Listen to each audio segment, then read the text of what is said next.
Hey guys, welcome to today's video. Today is a bit of a different thing.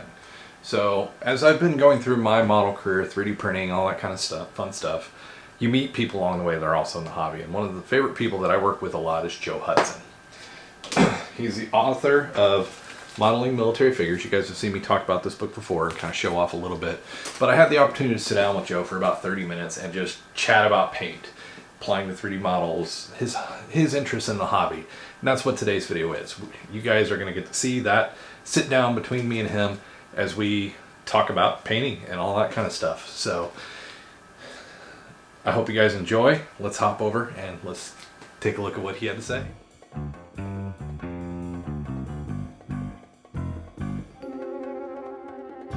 So painting is kind of one of the core things where you go, where you're teaching, where you went with your book. What got you into painting? What was the driving force that started you into models and started you into painting? I've always enjoyed building model tanks, but I wasn't always, that great of a tank builder. So I always wanted to do the figures that went with it, and I always thought the figures would tell more of a story. Okay. So once I started doing the figures, I just wanted to get better at doing the figures, and then I kind of put the tank modeling to the side and just tried to hone my craft just doing the figures. So one of the pictures that you've always shared with me that always kind of pushes you to get a little bit better was that patent figure that you did. What's the whole story behind the patent figure? That was one of the first figures I ever painted, and I thought I was really good. I took the toothpicks and painted them white, took the toothpicks and painted a dot of black on the eye, and if you look at it now, you can see how much I've evolved. Yeah. But I keep it on my desk to show that you can always improve. People are like, well, I can't paint. Well, no, I couldn't paint either. So you're not going to paint until you practice. Just like anything, you got to keep painting. And if you mess up, you just keep painting. And I've always been one of those that people say, well, I painted this and I stripped it 3 times. I never strip it. I just paint it, move on to the next one, because you'll spend all day or all your life trying to fix the one and never get to the number 2. So. Yeah, because number 2, you could figure out what you're doing wrong to number 1 and be able to go fix it. So I'm one of those. I do strip the models, but we all know how expensive Warhammer is. That's why I strip the model and start over, is just the cost of it. But as you've kind of taken the journey, I know we were talking about it earlier. You started out with the tanks. You started out learning from a gentleman that was painting with oils. Right. So here, let's dive into this question. Right now, what's your favorite method of paint? Acrylics. Acrylics I paint with acrylics. And the reason I paint with acrylics is the guy who taught me painting in oils. You actually paint an undercoat with acrylic. Usually it's an acrylic, or it could be an enamel, but mainly it was acrylic. So I just got tired of painting the figures twice. Because I would try to paint it really nice in the acrylic, and then I would put the oil paints to do all my oil painting. But I've actually spent time to paint the figure twice because everything was base coated with the acrylic. So I just kind of wanted to skip a step. Yeah, because I know when my dad started taking me into paints, he always had me working with enamels. Mm-hmm. I hated cleaning those brushes much. I could never do it. So many brush strokes. So, and that's why I've joined the acrylic crew. I like the acrylics, and I've even actually in a few places pulled in watercolors. Yeah, I've seen some people use those. Just for weird effects. The watercolors come in really cool for that. So, painting the figures, of course, and you guys, if you've watched the channel, you saw where I've talked about his book before, Modeling Military Figures. If you are looking for a paint guide, check this book out. Go out there. It'll be available on Amazon here in April. Right. Some places, Mega Hobby, Mark Twain Hobby, their online stores are already selling it. So definitely get out there and check this book out, because while, again, I know I did a video on this before, this is focused in World War II military figures, but honestly, it applies to anything military. Right. If you're doing anything like Warhammer, the Imperial Guard, the Acadian Guard, look familiar. So it's the same concepts taken into other realms. I've even mentioned, I think, Civil War figures. It's not that far off from a Civil War figure. It's the same style, but it's just different colors. Yep. And okay, you said colors. Here's the great question: your favorite color brand? Well, I know it's a loaded gun question. I have different colors that I like, but recently I've been using a lot of AK3 generation for the book. Right. But recently in my new style, I'm using Monument Hobbies, and I'm really enjoying the colors of Monument. And that's the Monument Hobby Pro Acro line, right? Yes, the Pro Acro. And I found they brush on really well, but what I really like about them, they airbrush. Yeah. They airbrush really nice. Honestly, you don't even really need to dilute them that much. They're actually that great of quality. Yeah, and the pigments are really good. It just takes a little bit of, I use a little bit of retarder, a little bit of thinner. You know, it's usually like 2 to 3 drops of thinner reducer to 1 or 2 drops of paint, and it works beautiful. It paints really well and covers real good. But my new style now that I'm painting a lot of larger scale that you're producing. And so, favorite color of the Monument Hobby line. I know what mine is. I know yours is a good metal. I love the dark silver. Right. That one is for ship design, anything that just lays down so great. If you're doing like pipes or anything like that, it just lays down wonderfully. But what is your favorite one from that line? Because I'm using a whole lot of different colors. There's, I may be off on the name, but it's a gray black. They have a coal black, but then there's I want to say it's either, it might be called blue black. I think that is. And I really like that because it's not as dark where I can add shadows to it and then I can go up with highlights. But it's just a good color, and it also mixes well into some of the other colors, like on the one bus that we're working on in the figure. I was able to mix it into some of that color and darken it to a middle tone, and then I can use that color in for the shadows, and it's been really nice. Yeah, that blue black is really a great color because I've been using it on some of my Warhammer figures that are the McCrag blue, and it just gives a great undershadow color for them that works really well with the layering method. But when we were talking about it, I don't know why I forgot my actual favorite color, or the one I use the most, is tan flesh. Tan flesh, yep. That's my base color for anything organic. All my flesh, yeah. Awesome. And then the new Signature series has some really nice purples. I don't think I've gotten to play with the Signature series They're real yet. deep in aquas, and they have a beige red, which I haven't used yet, but I've got a few figures coming up that I'm going. I wonder how well that would work on like the Agron figure that I have for that demon kind of flesh. I wonder how well that one would work.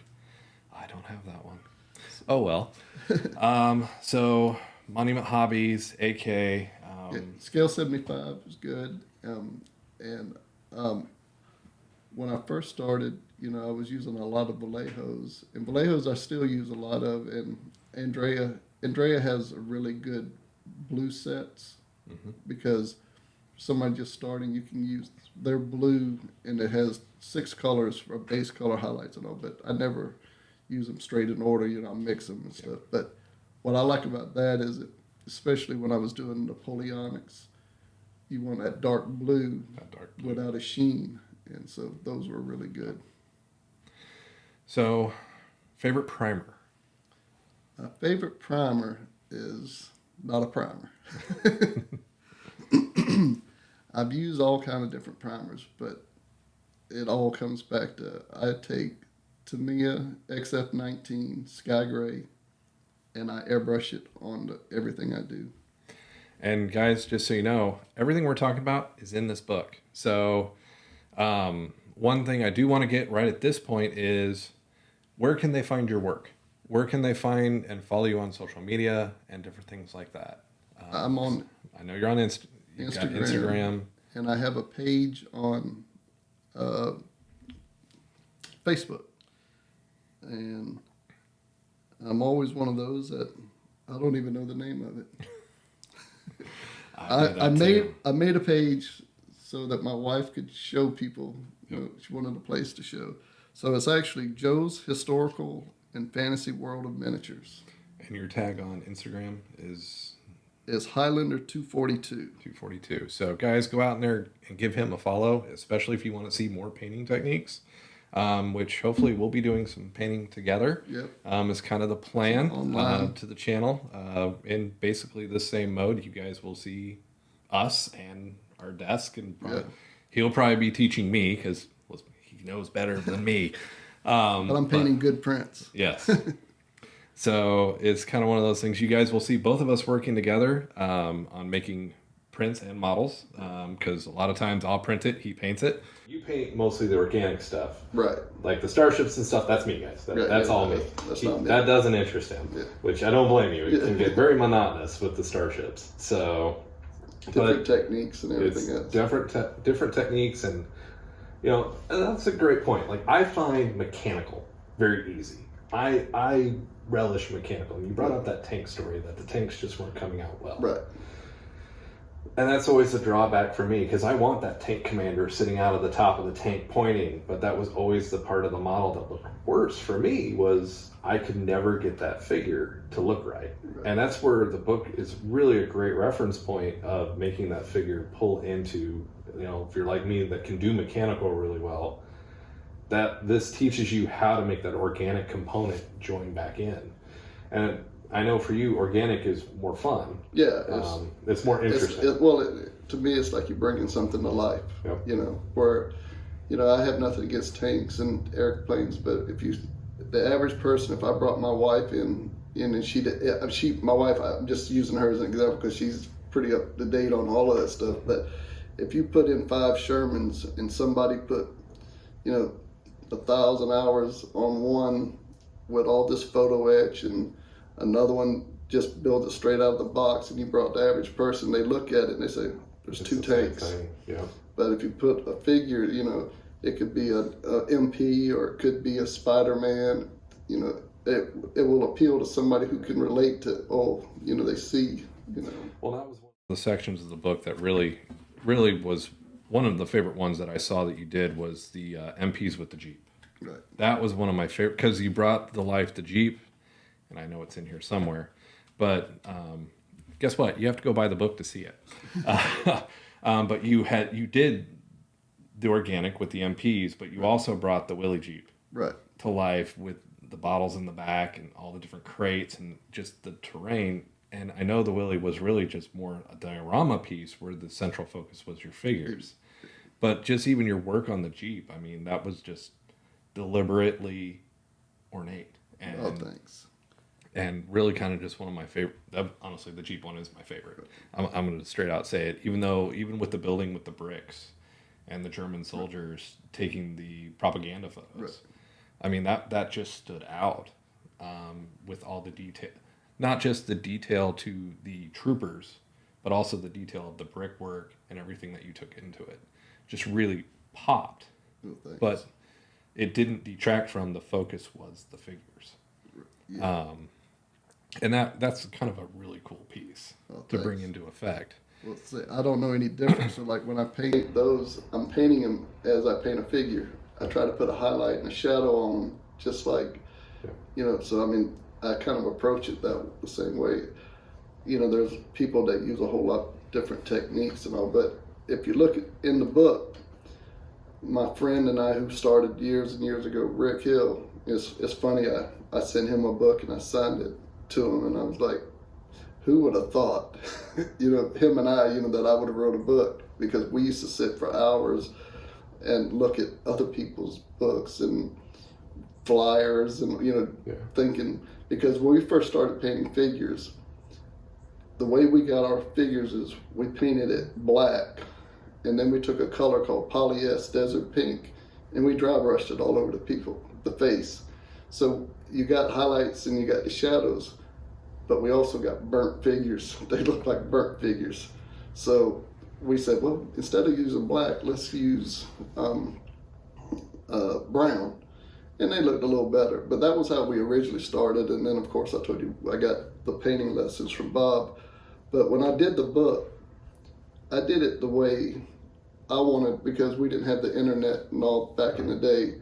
I did it for the way I wanted a book, where if you've never opened a model up, it shows you how to cut it off the sprue, how to clean it, how to assemble it, how to putty it, how to use any photo etch, You know, it was just, I wanted to walk somebody who'd never done it through. And I keep everything simple. I don't have 5 colors or 6 colors blend. You know, it's real easy. And my wife described me as a blue collar painter. I'm not the Picasso, the best kind of painter.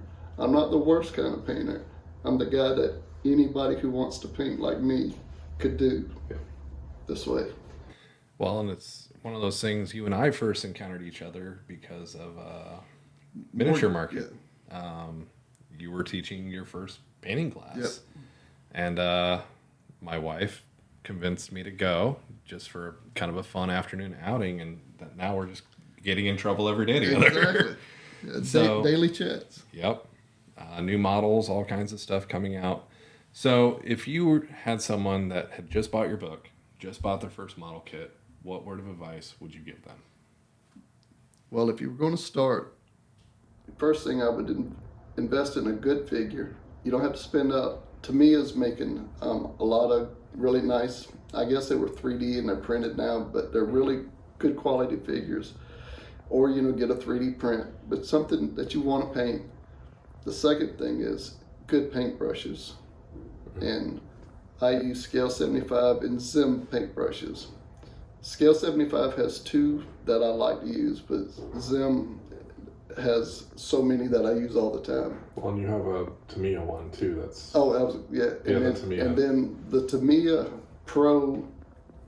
it's the Pro 2, isn't it? Pro 2, and I'm not exactly sure, but it's the real fine point and the one above it. If you're curious about that brush, guys, link will be down in the description below for the Tamiya, the Zem, and basically everything we're talking about. There will be links down in the description for the stuff down below as well. But Yeah, I mean, good paintbrushes. You don't have to go hog wild on paint. You know, I would suggest just buying like a pack. Like you could buy a flesh kit, and even like I mentioned in the book, you could buy a flesh set, and the dark shadow red may be perfect to use for a British beret. Yep. So you can use all the different colors in it, but it gives you a good guideline. Or, you know, if you get the book, I use basically 3 or 4 colors to paint the flesh, so you could just buy 3 or 4 colors. Because AK is really good about those color sets. Yeah. Especially like their white. They have a whole kit that's built around white. Yep. I mean, it is amazing what you see, how whites and grays all come together and pull into that. So AK is really good for their starter kits, because one of those kits of like 6 or 7 or what, $24? 24, yeah. Roughly. Yeah, somewhere in that general area. They're really good. Vallejo is really good to start off. They have really good, especially if you're doing like World War II, stuff like that. Right. They have really good oriented kits for those specific, like American World War II and different things like that are really great for start off. And Scale 75 actually has for on the cover of the book, this jacket, they actually sell a kit of colors that is just designed for that color of jacket.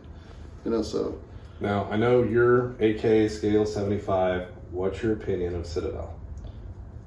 I never really used many of them, but I have to say, because you had talked about Citadel so much and blah blah blah, I bought a bottle of it, and I actually my basic paint mixture changed by using one of the colors, and I couldn't tell you what color it is, but you probably know. So The snakebite leather. No, it's for the flesh. Cadmium. The Cadian. Cadian. Cadian flesh. Yes. Yep. And that one is a great which is one. really great. You know, so that is now incorporated into how I do my miniature. Now my larger scale is a different. I use the monument paints, but the 35th scale and smaller is when I use the color. I know. We've talked about it. Null and Oil from Yeah. Citadel is really great.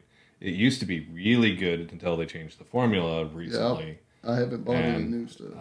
I haven't needed new stuff either. I bought a new bottle and gave it a try, and it just took more application than it used to for me. But I'm really kind of curious. We'll have that talk later about when paint manufacturers change what was good, because it happens a lot. Oh, yeah. I mean, Citadel, they used to have dropper bottles. Now they're in the little pots that most of us dislike. Dropper bottles are great to a point as well. Sometimes they're annoying too. and if you're gonna get started into painting, one of the most important tools, and Joe taught me this, get a wet palette. Yes. You will save yourself so much paint by using a wet palette, and red grass is the one that you use, Yes, right? yes. I use the extra large Yep. studio one, I believe it's called. Yep. So definitely invest in that. What other really good tool would they need to be starting out?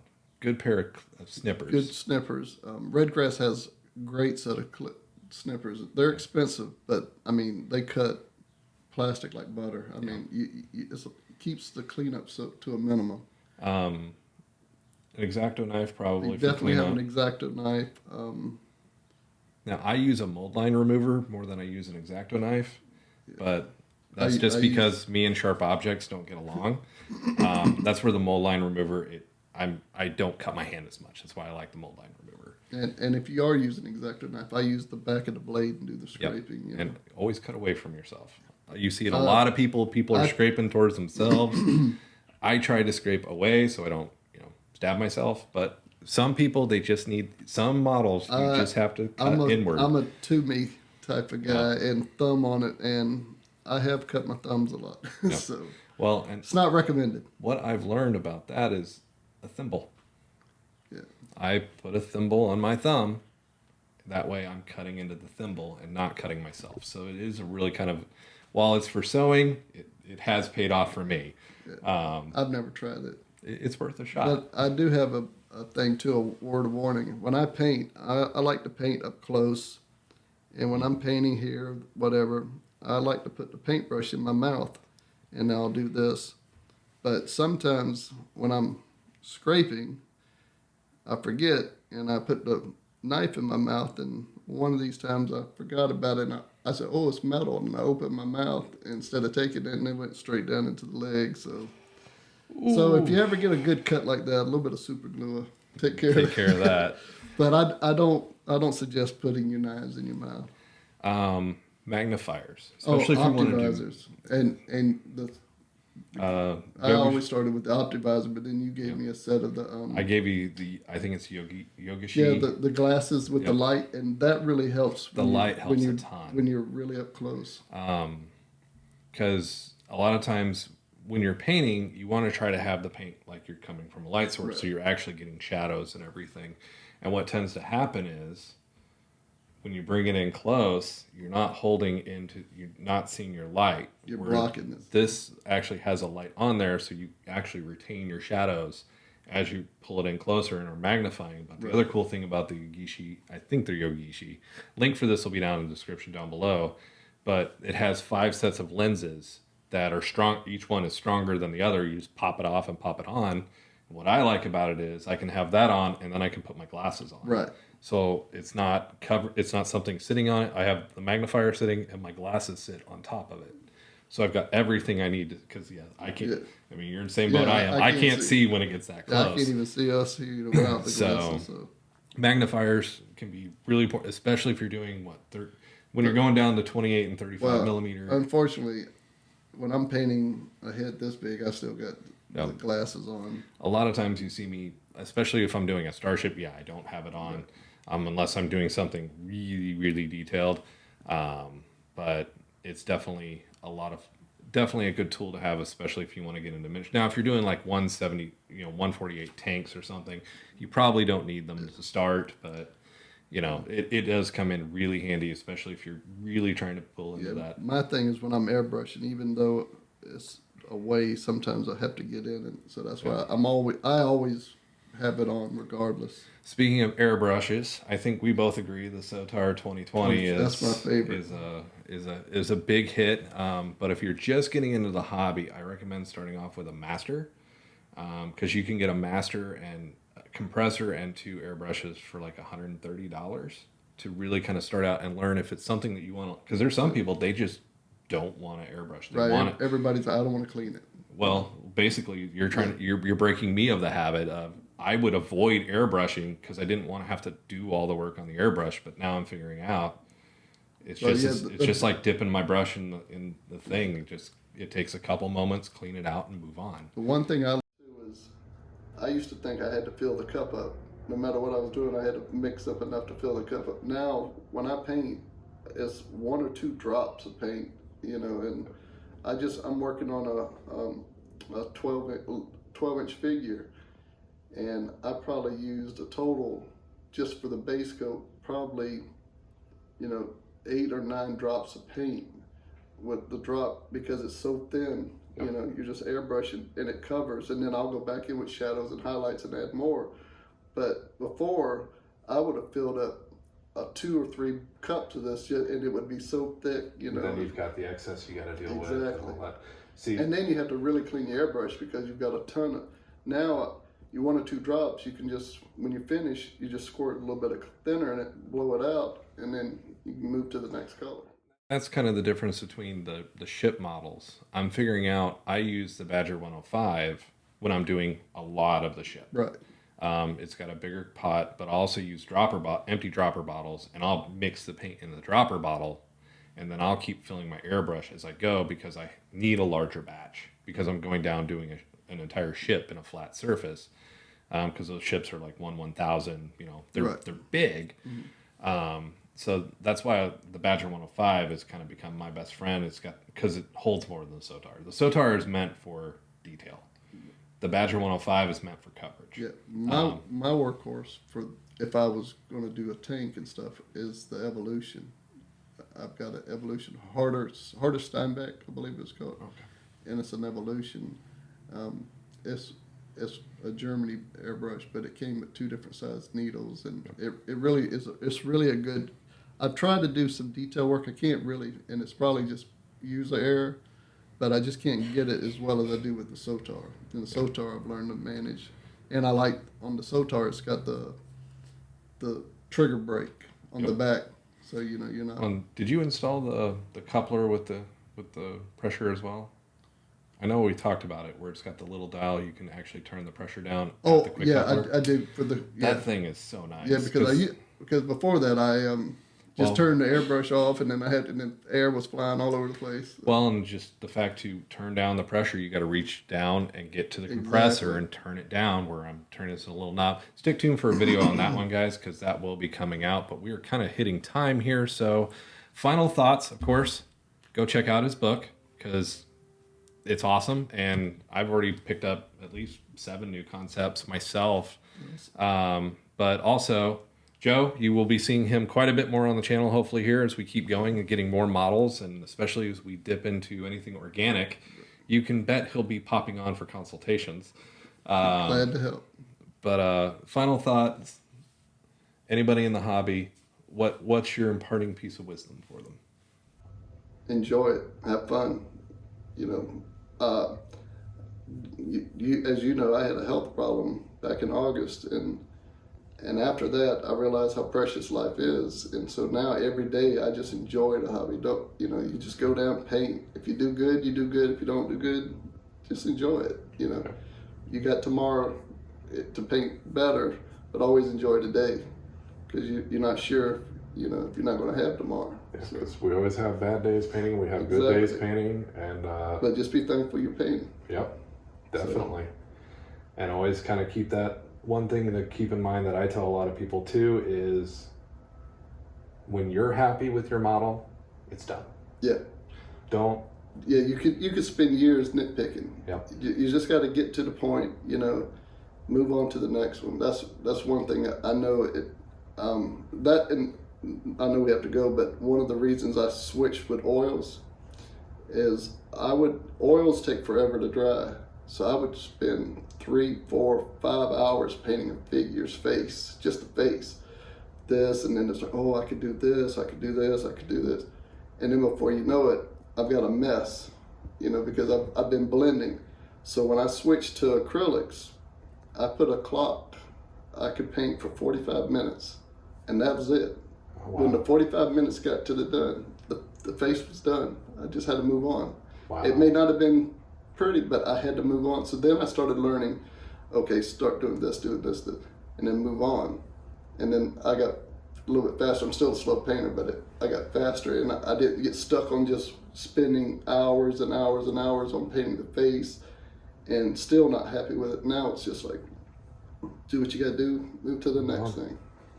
I know that's where a lot of people get hung up is Trying it to be doesn't look perfect. right and trying to look perfect, but the key is does it look good to you? Are you happy with it? Exactly. Or is the person that is purchasing it from you, are they happy? Exactly. That's what matters. And that's what a good point to end on is always be 1% better, always be thankful that you're getting to paint, and always just go till you're happy, because otherwise you'll never get to move on to the next model. And like you said in the beginning, until you get to go to that next model, you're not going to get any better. Yeah, So- you got to move on from number 1 to get to number 2. All right, guys. Well, I appreciate everybody for coming. If you've stayed this long in the video, make sure to hit that subscribe button. Again, a big thank you to Joe Hudson for joining us Thanks for today. having me. And remember, hit that subscribe button. If you have any questions for me or Joe, definitely hit us down in the comments down below. And remember, always hit that like button if you enjoyed what you saw today. And we will see you guys in the next video.